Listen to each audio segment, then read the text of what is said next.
Timeline, year 2018. Place, a century-old house in Azimpur, Old Dhaka. The person it happened to, a girl named Sharmin, who had just lost her mother unexpectedly. Sharmin's mother passed away suddenly from a stroke, right after lunch. That very night, Sharmin had to sleep alone in the room that used to be her mother's. The room was unusually cold. It was June in Dhaka, normally sweltering. But that night, with all the windows shut and fan running, there was a chilling dampness. While combing her hair in front of the mirror, Sharmin suddenly noticed a faint shadow moved beside her reflection. She turned around, no one was there, and then the door latch clicked open. No wind, no explanation. Sharmin's mom had brought that mirror from a vintage market in Chattagram. It was said to be from the British colonial era. An old security guard in the neighborhood, Kashem Kaka, once said, "That mirror's cursed, a girl who owned it hung herself." Since then, every time it changed hands, strange things happened. Sharmin never believed those tales until now, because every night she kept seeing a silhouette staring at her from inside the mirror.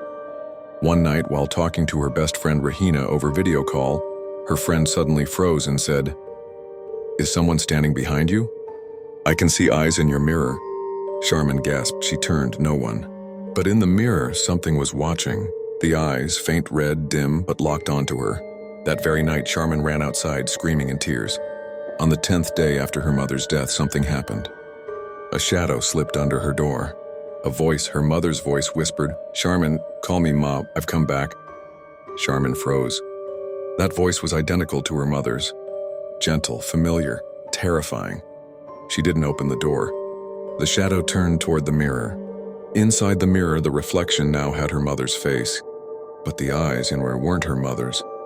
They were dark, cold, evil. Sharmin fainted. The next morning, her father brought a local Islamic healer. The man stood in front of the mirror silently, then said, "This mirror is not just glass. Something has made its home inside. Something that was looking for its previous owner." For over 3 hours, incense burned. Verses were recited, water was sprinkled. Finally, the mirror was wrapped in red cloth and buried deep near a graveyard. Weeks passed. Life slowly returned to normal. One afternoon, Sharmin took a selfie with her phone using the front camera, accidentally capturing the empty wall where the mirror once hung. She looked at the photo later. In the background, a pair of eyes were still there, looking at her silently. This story isn't just Sharmin's. In old houses across Bangladesh, people still whisper about eyes that hide in corners, watching, waiting.